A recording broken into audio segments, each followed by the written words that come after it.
Is this axe accurate to what a real life battle axe would look like? Probably not. Do I give a fuck?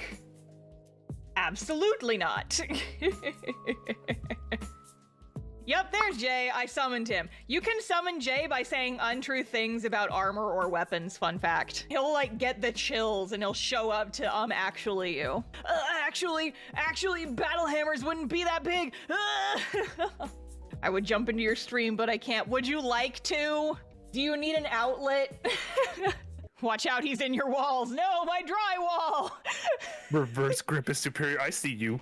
I see you, Don my drywall. Okay, the people are saying you sound good. So, okay, do your autistic brain dump about weapons and armor and shit. First of all, you're correct. Warhammers in real life are actually kind of tiny, and most people are really, really dissatisfied when they see what a Warhammer actually looks like. But it's totally damaging, like really, really painful to be hit by a Warhammer. So much that we don't actually ever train with them because they are such a damaging weapon. And then there was also axes. Axes also much smaller than you're thinking usually. There was never any confirmed historical pieces of a double-headed battle axe because they just don't exist.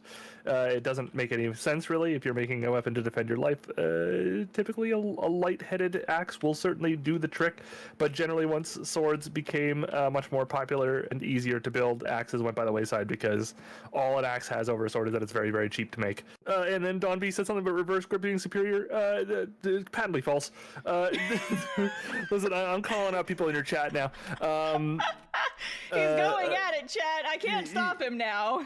Yeah, absolutely. Patently false. There are a couple of reasons to do reverse grip, one of which is a very interesting maneuver patented in Lichtenauer's third treatise, where you force an opponent to have their hands over their heads, and then you take a reverse grip to go up and over it like a liver, and it surprises them, and that's very cool. But otherwise, you don't use it because reverse grip shortens your range. And if there's one thing you don't want to do when you're fighting somebody, it's bring them closer to you. You wish to stab them from over there. Thank you very much. Battle axes like the one Mura is currently holding is a fantasy battle axe. We don't even have many examples of tool axes that look like that. There are a couple, which is obviously where the trope comes from, but they're heavy splitting axes, and the only reason to have a double head is because when the first one runs dull because of use, you can just flip over to the other side. But honestly, it just didn't matter enough.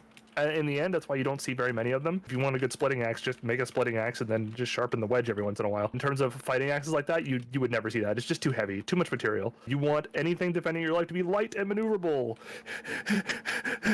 Are you done? I don't know. Are you good?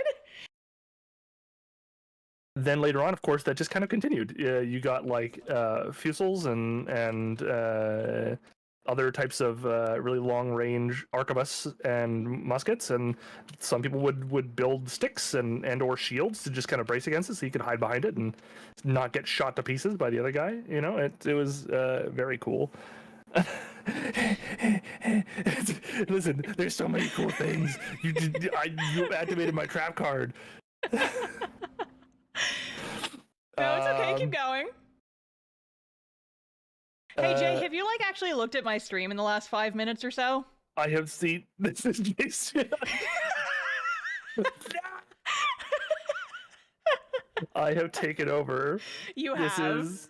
Listen, you're making it so that I can just draw without thinking about it. So I mean, that is true. We're talking about weaponry now, folks, and historical context for weaponry. Listen, you can just go off. I love not having to entertain chat while I draw. You can do it, and then I'll just draw. I'll be the subway surfers in the background. Yeah, I will. Subway surfers in the background, absolutely.